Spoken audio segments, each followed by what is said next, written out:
Book Summary: Focus, The Hidden Driver of Excellence by Daniel Goleman.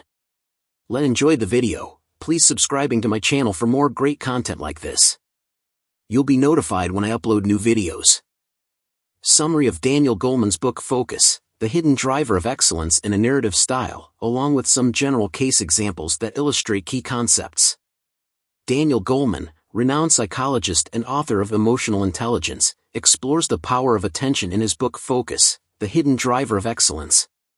He argues that in our increasingly distracted world, the ability to focus is becoming a rare and valuable skill. Goleman presents three types of focus: inner, other, and outer. Inner focus relates to self-awareness and self-management. Other focus involves empathy and social skills.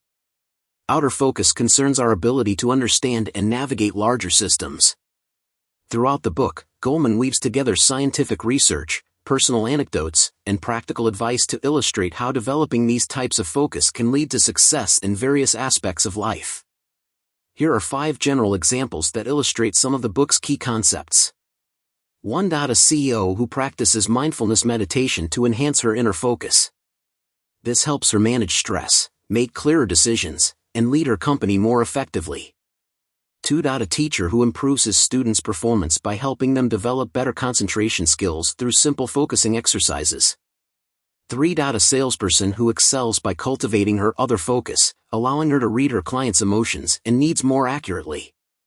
4. An environmental scientist who uses outer focus to understand complex ecosystems and predict long-term climate trends. 5. A professional athlete who enhances his performance by training his attention to stay in the present moment during high-pressure situations. Goleman argues that by cultivating these different types of focus, we can improve our performance, relationships, and overall well-being. He suggests various techniques for enhancing focus, such as mindfulness practices, limiting distractions, and deliberately practicing attention skills. The book also explores how focus relates to leadership, creativity, and emotional intelligence. Goleman posits that leaders who can balance inner, other, and outer focus are more likely to guide their organizations to success. In conclusion, focus, the hidden driver of excellence, presents attention as a crucial skill in our information-rich world. By understanding and developing our capacity for focus, Goleman suggests we can unlock our potential for excellence in various areas of life. In an age of endless distractions, discover how to harness one of your most precious resources, your attention, to perform at your very best. Want to train yourself to overcome the frequent interruptions of modern life? Care to enhance your effectiveness and productivity? Are motivated to live a more connected, purposeful, and mindful life? Key takeaways. Applying 3 categories of focus, inner, other, and outer, is essential for a highly functioning life. Selective attention is the ability to focus on one task in spite of sensory and emotional distractions. Staying on target suppresses any emotional interference and helps you to remain cool under pressure. Emotions intrude on focus. Completing a task is more difficult when you're upset. Attention grows stronger and sharper with use, exercise, and practice. In a wandering state of mind, you pause for self-reflection, contemplate future scenarios, hatch ideas, or question assumptions. Self-awareness comes from recognizing internal cues and interpreting them accurately. Focused empathy takes 3 forms: cognitive, emotional, and empathic concern. Today's youth, members of the first digital generation, are growing up more attuned to devices than to people. Every leader must focus a firm's attention where it's most needed and most productive. Introduction. Attention is one of your most vital resources. Yet most of us aren't always intentional about what we're doing with it. Like time and money, your attention has limits, and it can either be invested in things that reflect your values and priorities or wasted carelessly on things you can't remember. Focusing is the art of deliberately making use of every bit of your attention, directing it toward what you care about. Imagine you had a few thousand extra dollars to spend. Would you take a vacation? Give it away? Invest it? The most important thing, author Daniel Goleman says, is not how you spend resources like money, time, and attention, but that you spend them mindfully and intentionally. Specifically, he advises you to jolt yourself out of default mode and make careful choices about what you do with your attention. Direct it toward what matters to you and use it to enrich your quality of life.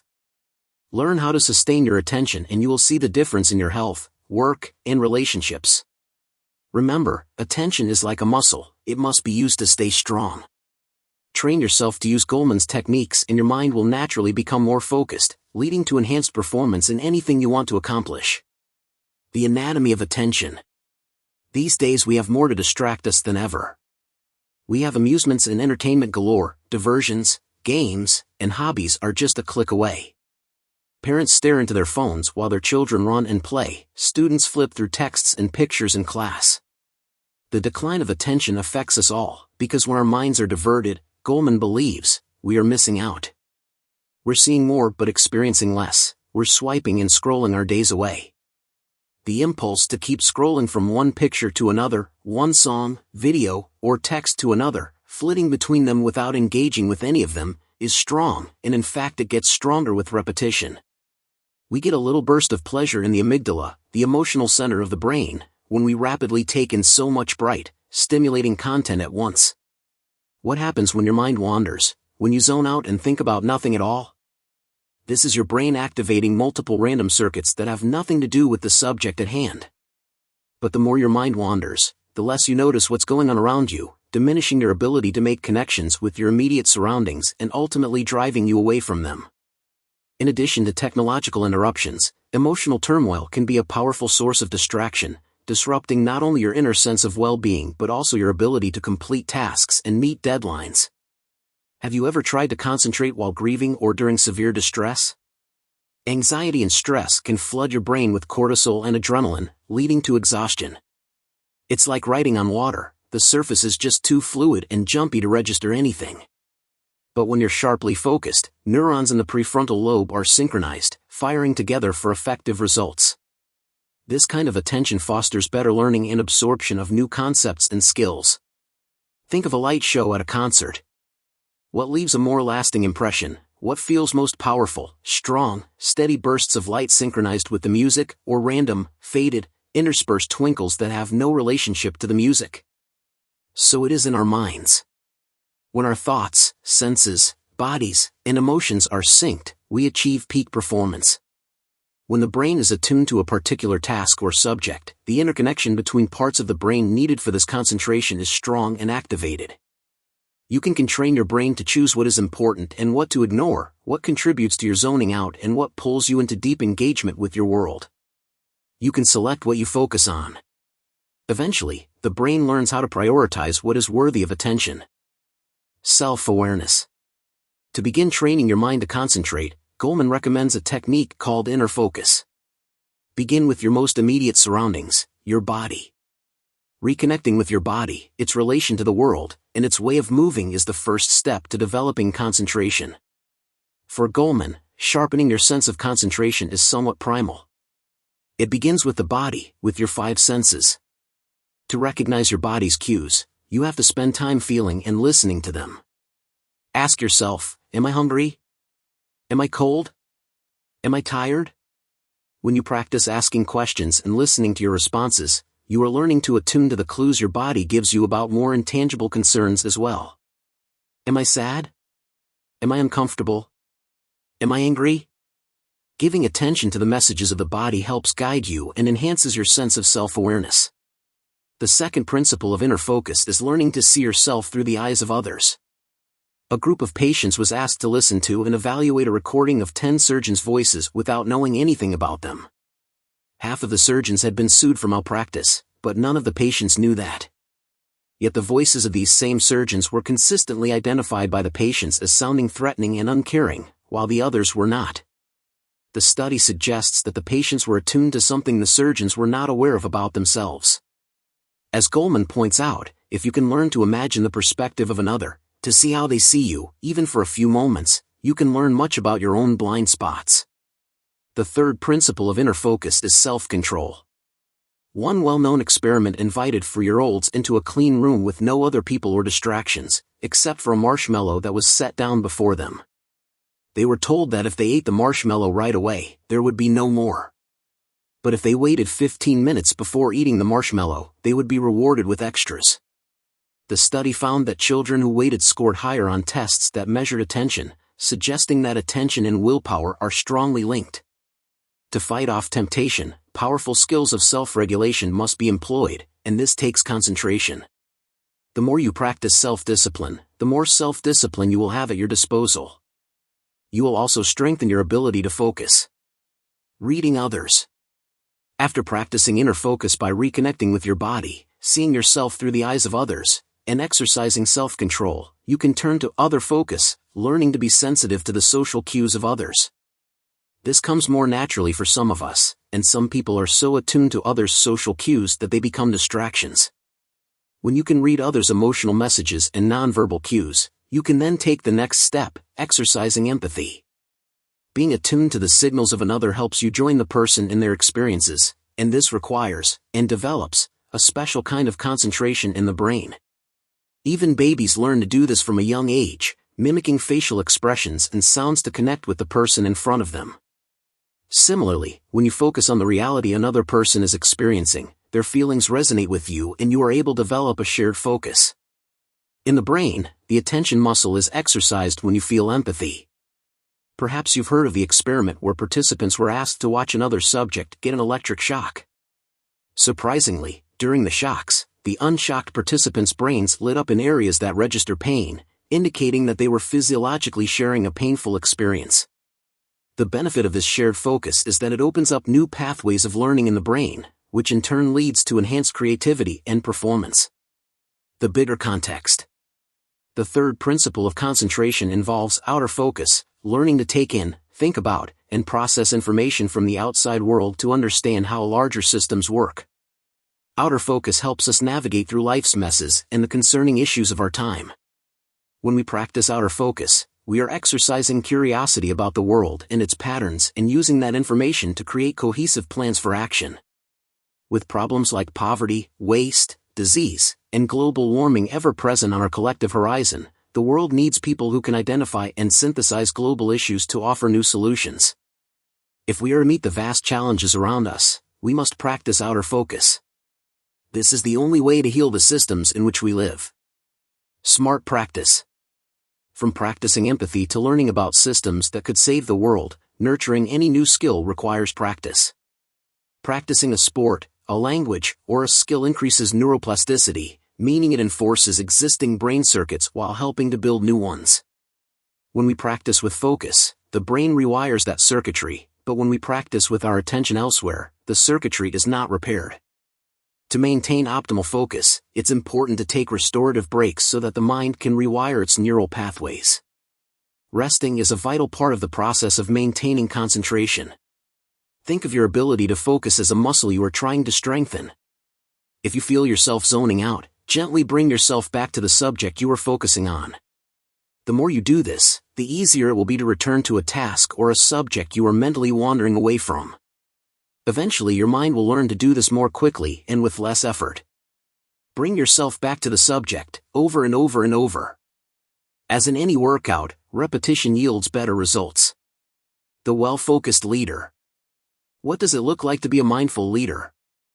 Goleman writes that mindful leaders are able to focus on their own well-being, recognize the needs of others, and be attuned to the global systems that shape our lives. They can balance inner, other, and outer focus to direct their attention to where it is needed most.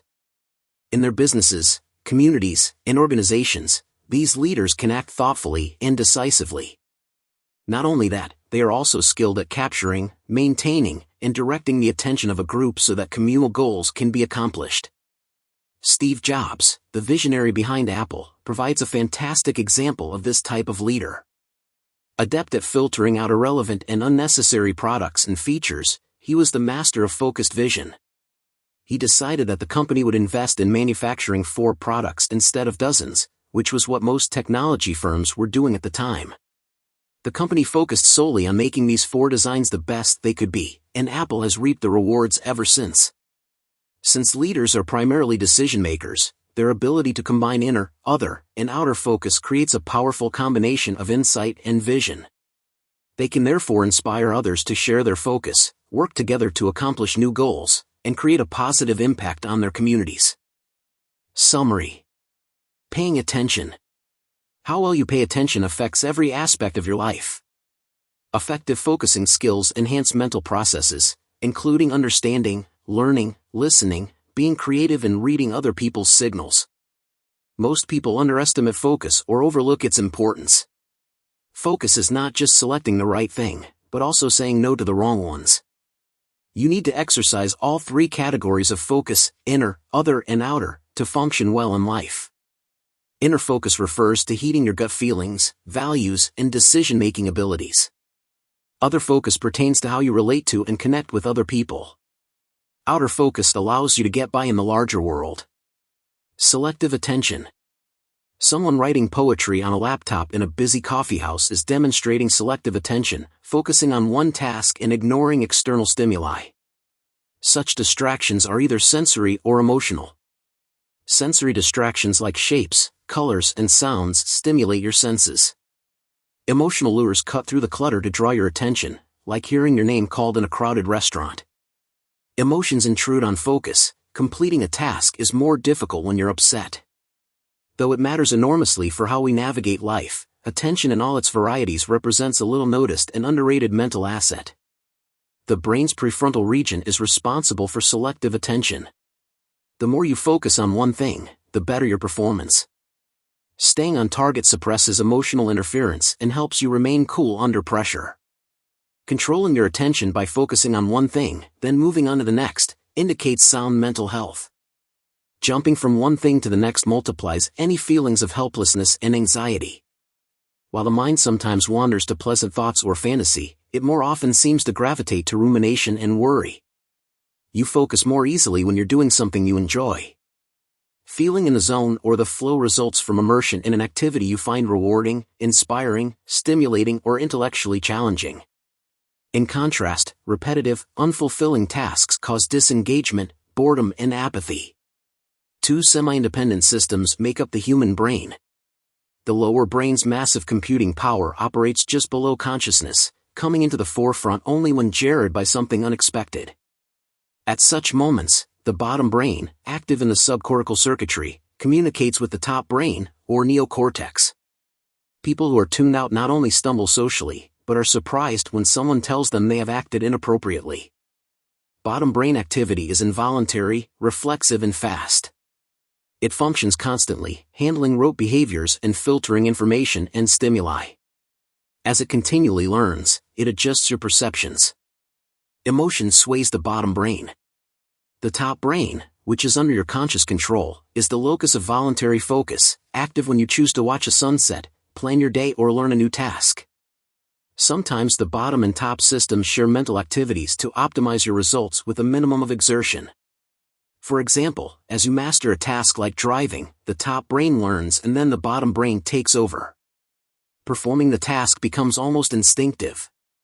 While the link between attention and excellence remains hidden most of the time, it ripples through almost everything we seek to accomplish. Midbrain circuitry notices things on a neural level, such as a baby's cry or a spider on the floor, and signals to the top brain.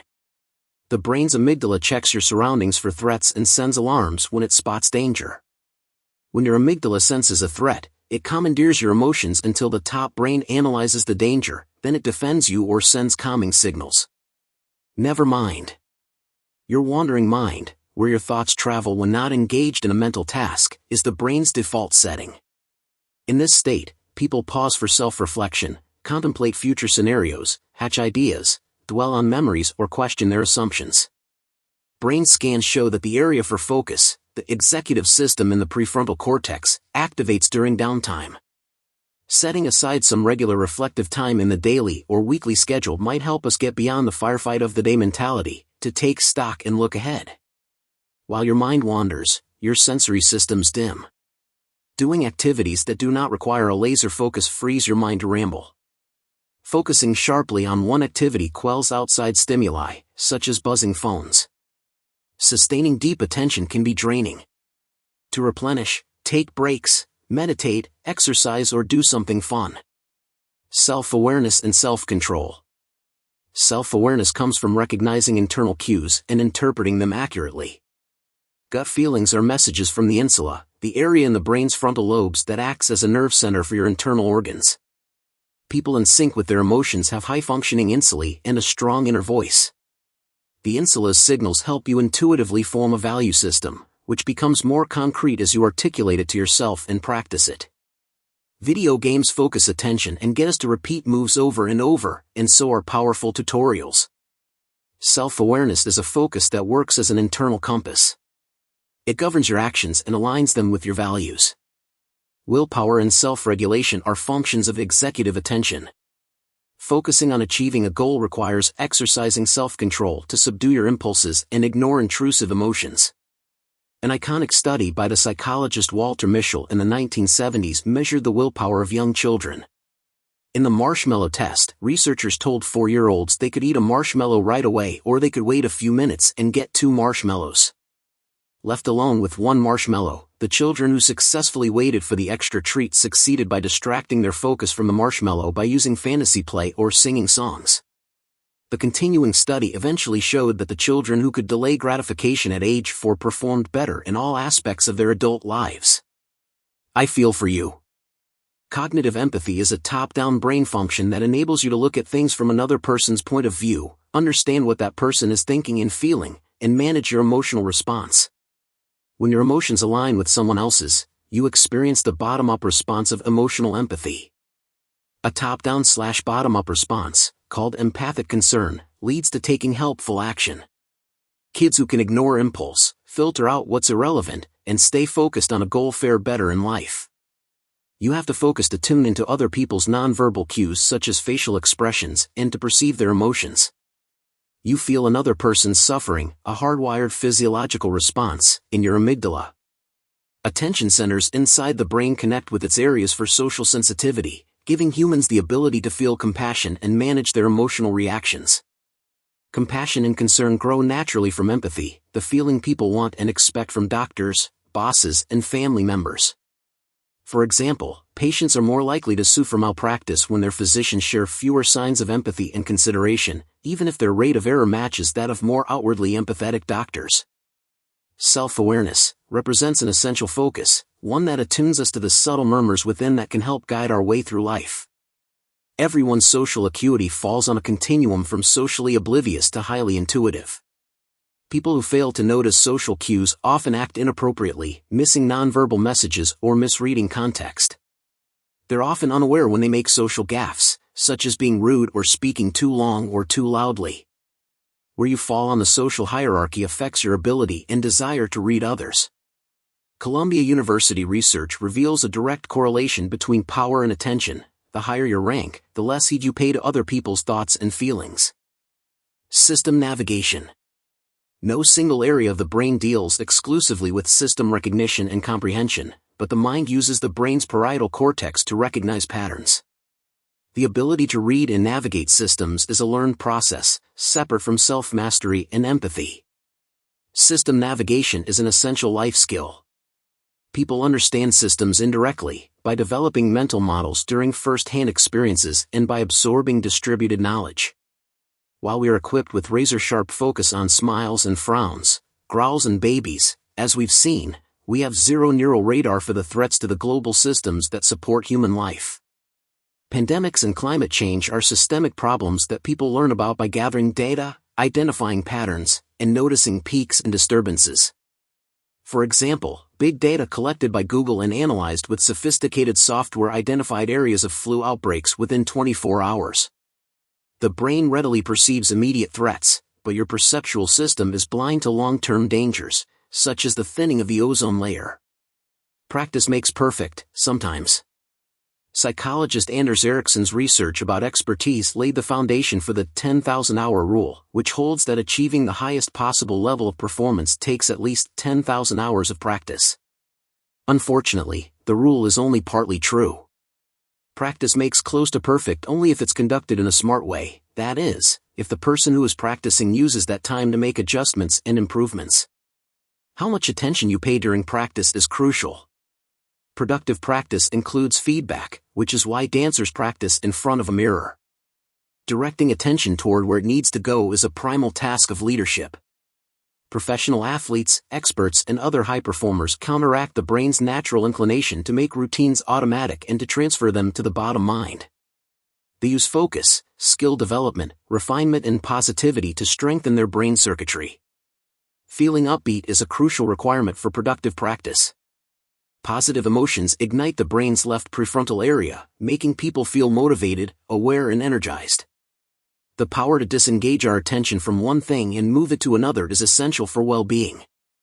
Mindfulness refers to the practice of paying attention to attention. Meditation focuses on your inner state and develops your capacity to observe yourself in the moment without judgment. It strengthens focus by improving your ability to sustain attention. The meditation cycle rotates through the following 4 steps. The mind wanders, you notice it's wandering, you shift your attention to your breath and you keep it there, until your mind wanders again. Games and cognitive skills. Playing video games generally diminishes brain power. Certain games do improve some cognitive abilities, including visual acuity and spatial perception, attention switching, decision-making and the ability to track objects.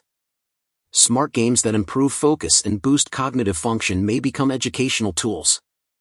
Such games provide specific goals for different levels of play, feedback and pacing geared toward each user, challenges that progress in accordance with players' skills, different contexts for applying a particular set of skills. In the classroom, some schools are adding social and emotional learning (SEL) practices to their curriculum in order to help children self-regulate. For example, the stoplight exercise instructs kids to think of a traffic signal when they become upset or overstimulated. The red light means, take deep breaths and try to calm down. A yellow light cautions kids to pause first, then reflect and come up with alternative behavior. A green light encourages them to try a solution. Attention works much like a muscle, use it poorly and it can wither, work it well and it grows. The constant lure of technology waylays young people's attention and compromises their interactions with other people. Today's youth, the first digital generation, grow up more attuned to devices than to people. They may develop cognitive skills for navigating the virtual world at the cost of the kind of person-to-person attentive skills needed to build rapport, empathy, and social dexterity. Adults are not immune. They may find it hard to read more than a couple of pages, listen to a speech longer than 5 minutes, or stop constantly checking their smartphones. However, the ability to pay attention grows stronger with use, exercise, and practice. Attention in organizations. Every effective leader must focus a firm's attention where it's most needed and productive. Triple focus provides direction. First comes inner focus, heed your behaviors and the effects of your actions. Leadership requires knowing your values and communicating your vision to inspire and motivate others. Other focus means developing an organizational strategy to provide a roadmap of issues and goals that require attention. Great managers develop interpersonal skills and can effectively listen, respond, and collaborate. Using outer focus, leaders absorb the big picture, visualize complicated systems, and foresee how their decisions will play out in the future. Conclusion. This book review has shown how harnessing your attention and creativity can facilitate more meaningful relationships, strengthen your ability to focus, and create a different, more attentive culture.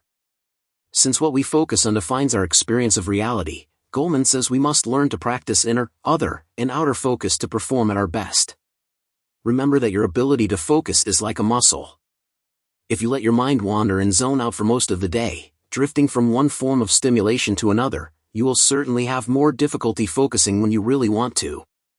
On the other hand, if you practice gently bringing your mind back to the subject at hand, again and again and again, your brain will eventually become more adept at concentrating for longer periods of time.